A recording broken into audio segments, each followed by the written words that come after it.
दोस्तों, आपकी नजर में इस दुनिया में सबसे बड़ा पापी कौन है, पुरुष या स्त्री? अगर नहीं जानते तो ये कहानी जरूर सुने। इसके बाद आपको पता चल जाएगा कि भगवान श्री कृष्ण की नजर में सबसे बड़ा पापी कौन है, पुरुष या स्त्री।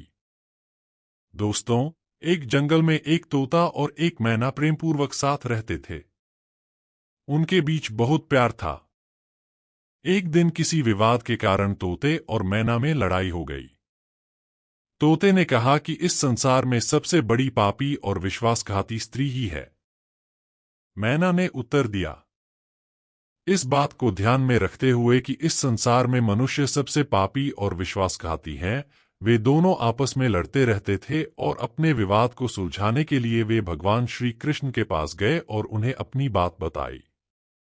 श्री कृष्ण ने तोते से कहा, तुम यह कैसे कह सकते हो कि संसार की स्त्रियां पुरुषों से अधिक पापी और विश्वासघाती होती हैं? दोस्तों, अगर आप यह कहानी सुन रहे हैं तो इसे पूरा सुने।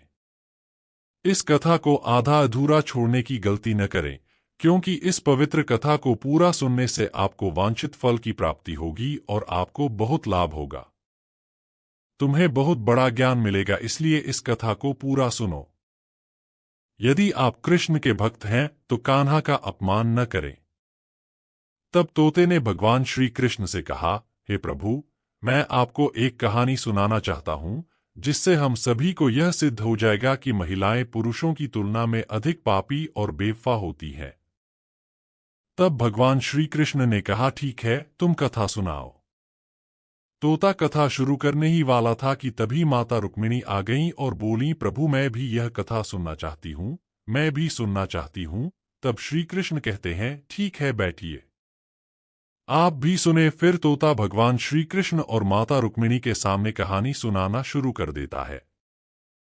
तोता कहता है कि एक राज्य में अग्रसेन नाम का राजा राज करता था। उनके 4 पुत्र थे जो सभी बहुत बहादुर और प्रतापी थे, लेकिन सबसे बड़े पुत्र का नाम चंद्रसेन था। वह न केवल राजसी था बल्कि अत्यंत सुंदर भी था। उनकी पत्नी चंद्रप्रभा भी अत्यंत रूपवती और रूपवती थी। वह किसी अन्य स्त्री को अपने से अधिक सुंदर नहीं मानती थी।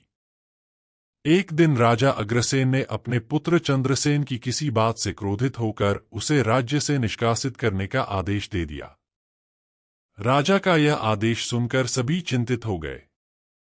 तब चंद्रसेन अपने महल में चला गया और उदास हो गया। चंद्रसेन को दुखी देखकर उनकी पत्नी ने प्राणनाथ से पूछा, आप दुखी क्यों हैं? इतने मुरझाए हुए क्यों हैं? राजकुमार होकर भी आप इतने चिंतित क्यों हैं? तब चंद्रसेन सोचने लगा कि मैंने तो बहुत बुरा काम किया और उसकी पत्नी को सब कुछ बता दिया। वहीं उसकी पत्नी बेहोश हो जाती है। तब दासी ने चंद्रप्रभा पर गुलाब जल छिड़का और फिर वह चंद्रप्रभा होश में आ गई और अपने पति राजकुमार चंद्रसेन से बोली कि अगर तुम मुझे दासी बनाकर छोड़कर दूसरे राज्य में चले जाओगे तो मैं तुम्हारे बिना कैसे रह पाऊंगी, मैं भी कैसे रह पाऊंगी। चलो तुम्हारे साथ। तब राजकुमार चंद्रसेन कहते हैं कि तुम मेरे साथ कैसे आ सकते हो, क्योंकि दूसरे राज्यों में अनेक प्रकार के कष्ट हैं और जहां तुम नाजुक महलों में रहते हो, उन महलों के बिना यह कष्ट कैसे सहन कर पाओगे। तब राजकुमार चंद्रसेन की बात सुनकर राजकुमारी चंद्रप्रभा कहती है, प्रीतम, दूसरे राज्य में जो भी दुख आएगा वह हमारे साथ होगा। यह सुख जैसा प्रतीत होगा, लेकिन आपके बिना महल का सुख जंगल के दुखों से भी अधिक डरावना लगेगा, इसलिए मैं भी आपके साथ चलूंगा। अब तोता कहता है, प्रभु। राजकुमारी चंद्रप्रभा की आंखों में आंसू देखकर चंद्रसेन ने मन में सोचा कि यह मेरे बिना नहीं रह सकती, इसलिए मेरे लिए उसे दर्द में छोड़ना ठीक नहीं होगा। यही सब बातें सोचकर राजकुमार चंद्रसेन अपनी पत्नी चंद्रप्रभा से कहते हैं, तुम उदास मत हो, हम तुम्हें अपने साथ ले चलेंगे।